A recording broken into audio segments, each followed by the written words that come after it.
fine. Thank you, David. And we can hear you as well. Thank you. Perfect.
There, it's okay.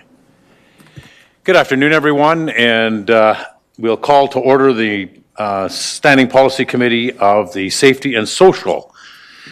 We'll have, to begin with, we'll do a roll call. Mr. Clerk. Thank you, Mr. Chair. So the members of the committee are Councillor Schmidt-Rempel.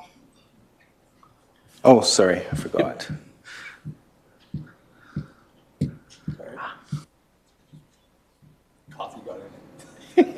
Here. Oh, it's going to be a struggle. Yeah, that's okay. Councillor Campbell is not here. Councillor Parker. Here. Councillor Middleton Hope. The gremlins are already in the works. Councillor Middleton Hope is present. Okay, and so we do have quorum. Also, in addition, online are Councillors Dodick and Croson. Thank you, Great. Mr. Chair. Thank you very much, and thank you for attending, everyone. We'll call a meeting to order, and we'll provide the acknowledgement statement before the adoption of the agenda. The City of Lethbridge acknowledges that we are gathered on the lands of the Blackfoot people of the Canadian Plains and pays respect to the Blackfoot people past, present, and future, while recognizing and respecting their cultural heritage, beliefs, and relationship to the land. The City of Lethbridge is also the home to the Métis Nation of Alberta, Region 3.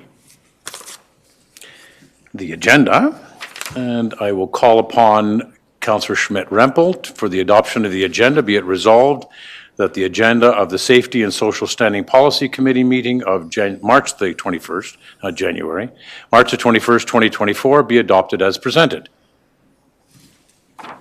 Councillor Schmidt-Rempel. I'll call for the vote. She calls for the vote. All in favor? I see 3. Adoption of the agenda passes. The consent agenda. Councillor Parker, I will call upon you. Be it resolved that the minutes of the Safety and Social Standing Policy Committee meeting held on December the 14th, 2023 be approved, and the chair and city clerk designate be authorized to sign the same. And further be it resolved that the status of initiatives for March 21st, 2024 be received as information. And further be it resolved that the report back on alternate sites for an interim sober shelter be recommended to council to be removed from the status of initiatives listing, as it will be included as part of the shelter development strategy updates. Councillor Parker. I have nothing unless there's any changes or adjustments that need to be made to the minutes or anything like that. I just called the question. We'll call the question. All in favor? The motion passes.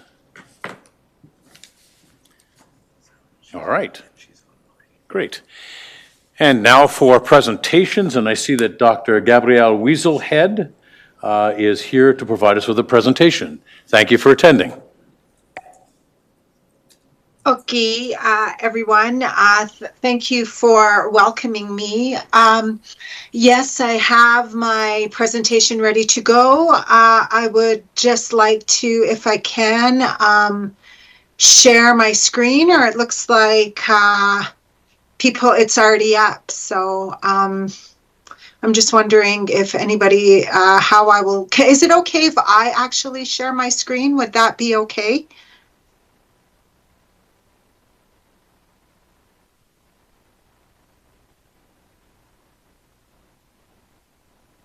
Thank you. We're just dealing with some technology issues, and we will be glad to control it for you.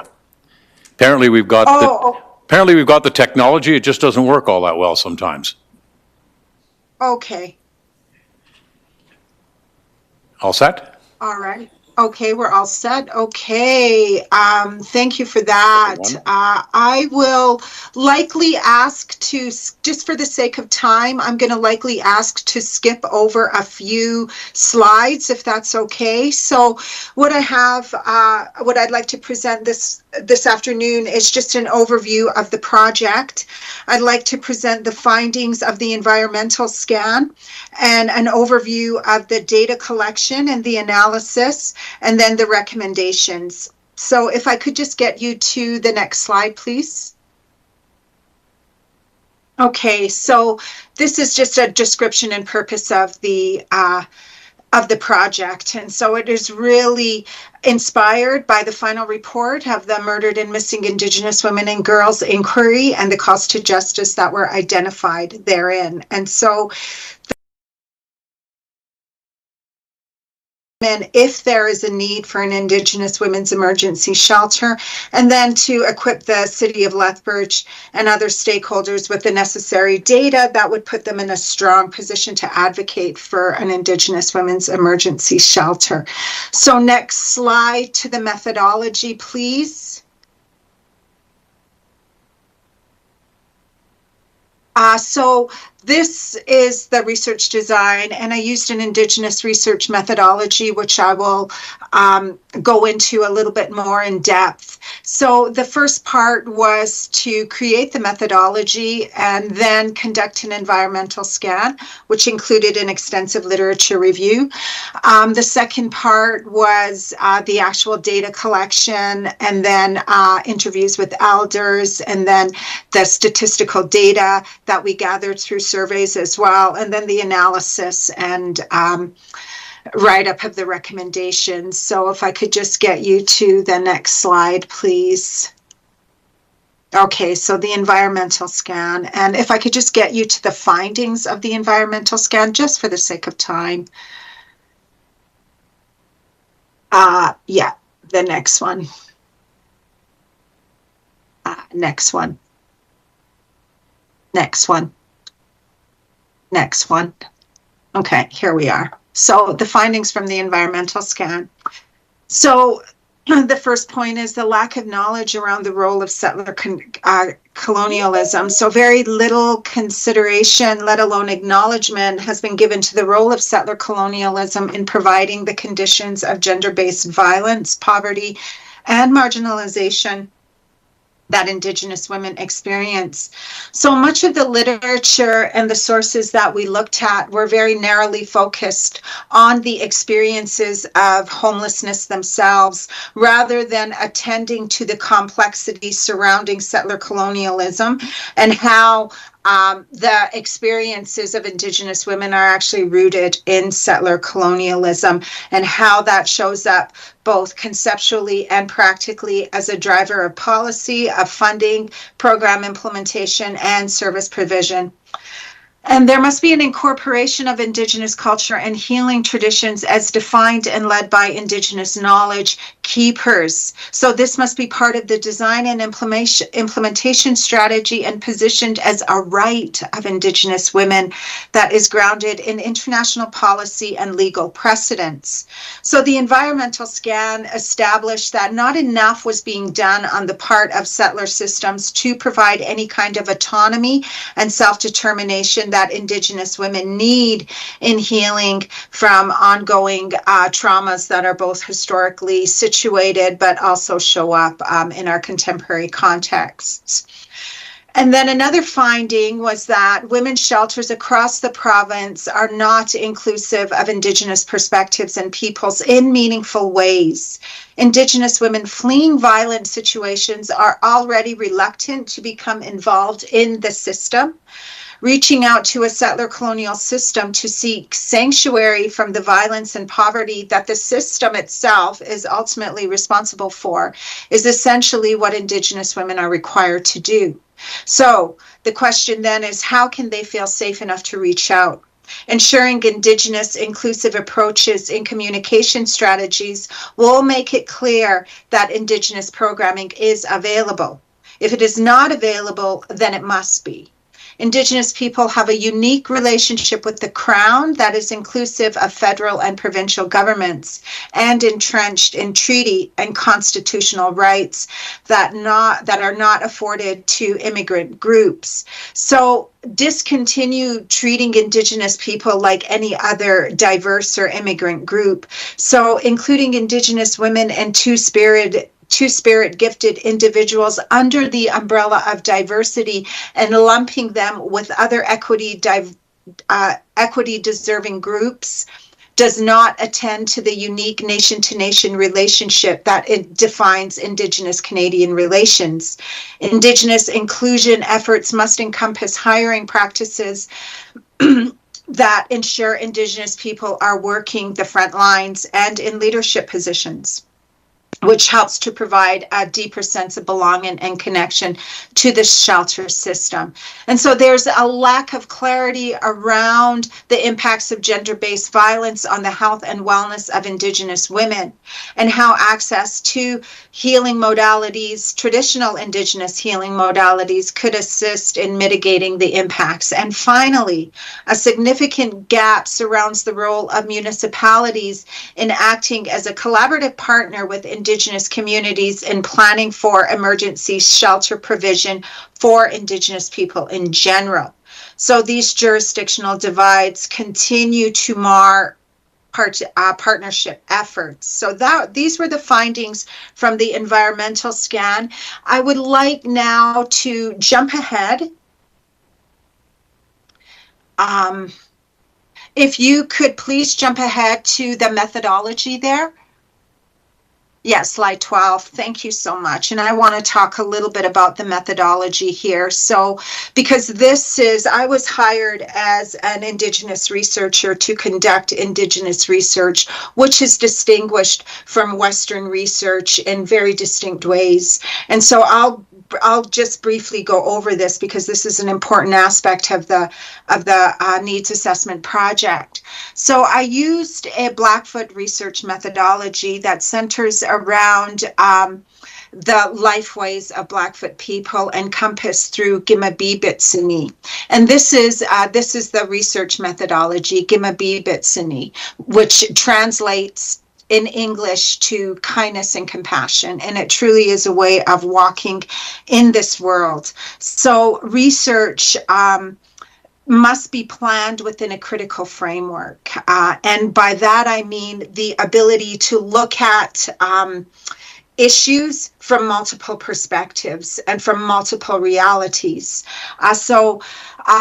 Gimabibitsin as an Indigenous research methodology makes space for incorporating Indigenous knowledges and honors the lived experiences of Indigenous women. And it also centers Blackfoot self-determination and philosophy for creating and maintaining balance in relationships.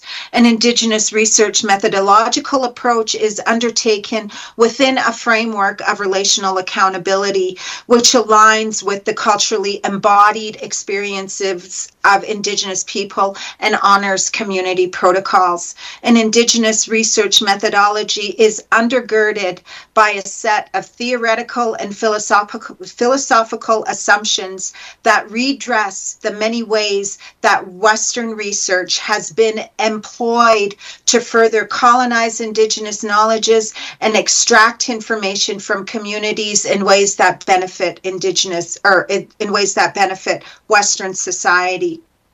So an Indigenous research methodology not only illuminates how Western research traditions have been weaponized against Indigenous people, but it is done for the benefit of the Indigenous community as well. And so it really is focused on the notion of providing a balanced perspective and ensuring that the voices of the Indigenous women and those perspectives were elevated in the research. Okay, so Stephanie, can I please get you to go to the data collection slide? And I just want to, just that one. And I just want to highlight some of the data sources. So we had interviews with Blackfoot elders.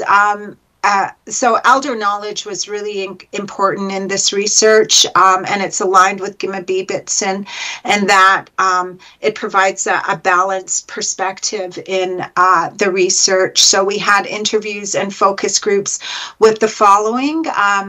And I won't go through the cadre of organizations that we spoke with, but needless to say, the data was massive that we needed to sift through. And we also did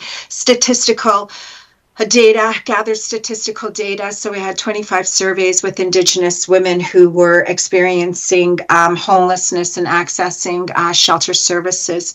So Stephanie, next slide to data analysis and limitations, please. Okay, here we go.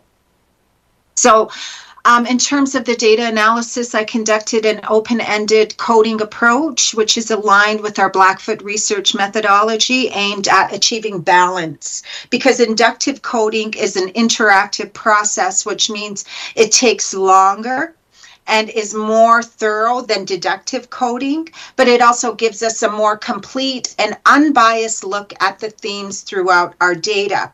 So once the coding was completed, we assembled the codes into groups of findings that were further categorized into themes that aligned with the overall goals of this needs assessment project. The need gap analysis has been conceptualized within an anti-colonial theoretical framework, which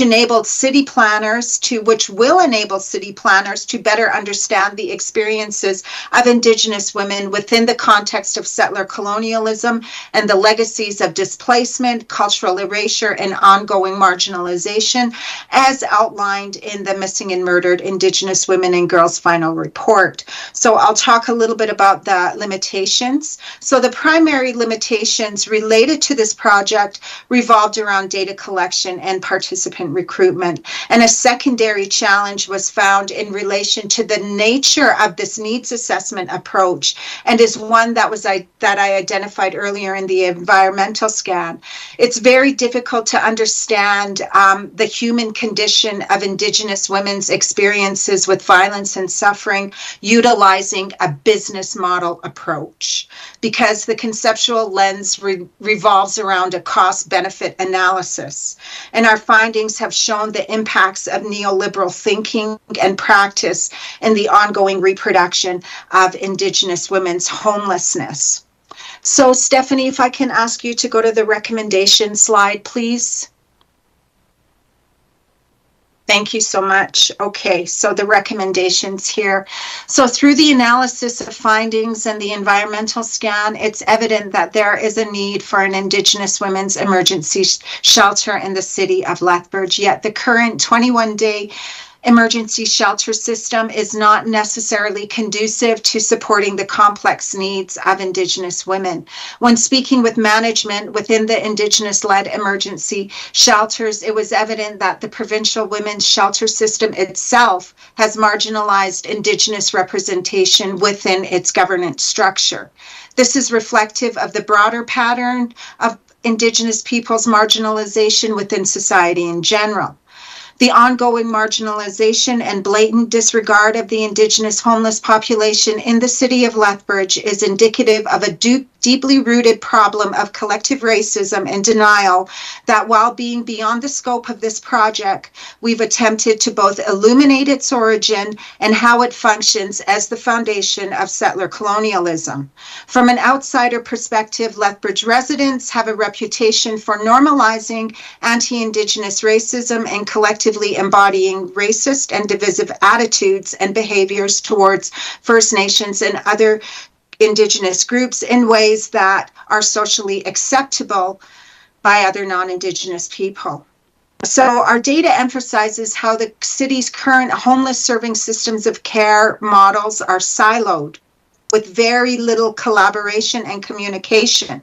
So these areas, along with others identified in the sections, as well as in the qualitative and quantitative findings that are found in appendices A and B, offer critical learning opportunities and pragmatic, actionable areas that hopefully will be embraced by city strategists in order to move ahead with meaningful and lasting changes. There are multiple areas for the city of Lethbridge to consider in the development of advocacy strategy, and we recommend these following considerations: that an Indigenous-informed, Indigenous-created cultural programming is a human right of Indigenous women. It's not something that should only be allowed as a privilege, but it is actually a human right. Leveraging Bill C-92 to ensure that when Indigenous women enter into the homeless serving systems, that the homeless serving systems themselves are not just sites of ongoing child apprehension. We need to broaden our professional development opportunities beyond Indigenous awareness training initiatives to actually look at what does anti-racism education look like, and how does racism function in the city of Lethbridge and in society in general in ways that we can't even, racism is so functional that we can't even talk about it. I mean, I looked at some of the comments in that news report today and I was appalled. I mean, I'm, being accused of being racist for talking about racism and showing its impacts. We've got work to do. The structural and operational considerations are included in the report as well, and we need to develop some meaningful partnership capacities and identify what those pathways are. I also offered areas for future research and some next steps in the report. So maybe I could just get you to the next slide, Stephanie, please. And in the appendices, you'll find a detailed findings report that outlines exactly, on a more granular level, the findings from the data collection, and then the environmental scan is also included in the appendices as well. And so next slide, Stephanie. And questions, finally, that was a whirlwind of information. Thank you for your patience. And yeah, I'll take any questions if anyone has any. I see none. Seeing none, thank you very much for your presentation. Thank you. Questions from who? Nobody's got any questions.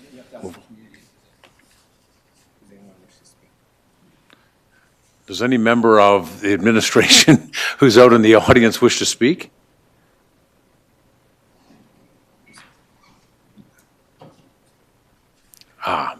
Ms. Echo Nowak. Thank you, Dr. Weaselhead, for that presentation. I'm open to any questions if anybody has any.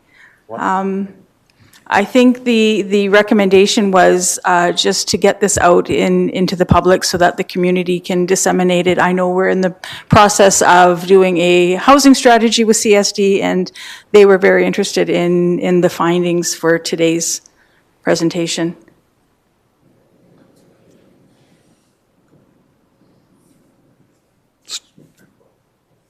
Okay. Councillor Schmidt-Rempel has a question. Comment or finding? Not so much a question, so much as a comment. Certainly, I appreciate you bringing this forward. It was not an easy report to read, but it does offer us an opportunity to learn, and I appreciate that. And I appreciate what this offers us in moving forward. Sorry. Thank you so much. Thank you so much. No, thank you very much. And sorry, I'm getting some feedback on the mic here. And I also just want to say, I can't imagine that this was an easy report to write and to deliver to us. And I don't imagine that it was done so lightly. So thank you for the honesty in this report. And it does give us some things to work on, and it gives us some real action items to take. So thank you, Dr. Weaselhead, and thank you, Ms. Novak, to be here to answer questions for us. Great. And for a second time, anybody from the public like to speak? Nope. Third time? Third time's a charm. None. All right. I have a motion here, and I will ask Councillor Parker to move this motion. It's the Indigenous Women's Needs Assessment Report. Be it resolved that the Safety and Social Standing Policy Committee recommend that City Council receive the Indigenous Women's Emergency Shelter Needs Assessment Report as information. Councillor Parker. Well, thank you very much. Thank you for, am I on here? Thank you very much for the report as well. And just to follow up on the comments of my colleague, Councillor Schmidt-Rempel, there's a lot of information here, a lot to digest, but it's important that we get this in public, and now this is in the public domain. It gives the community an opportunity to digest, to break it down, and to not so much challenge it, but to reflect, and I think that's important. So I would ask for council, not council, but rather this committee's support. Thank you. Call a question then. All right. All in favor? Motion passes. Thank you. Now we're at submissions. We're at submissions. That's correct. Where are we? There we go.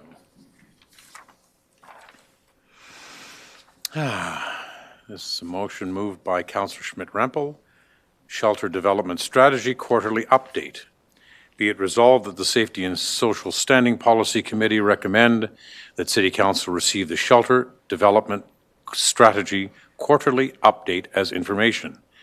And further be it resolved that the Safety and Social Standing Policy Committee recommend that City Council amend the Shelter Development Strategy Update, report on schedule to Safety and Social's SPC from quarterly to twice annually, Q1 and Q3 of each year. Councillor Schmidt-Rempel.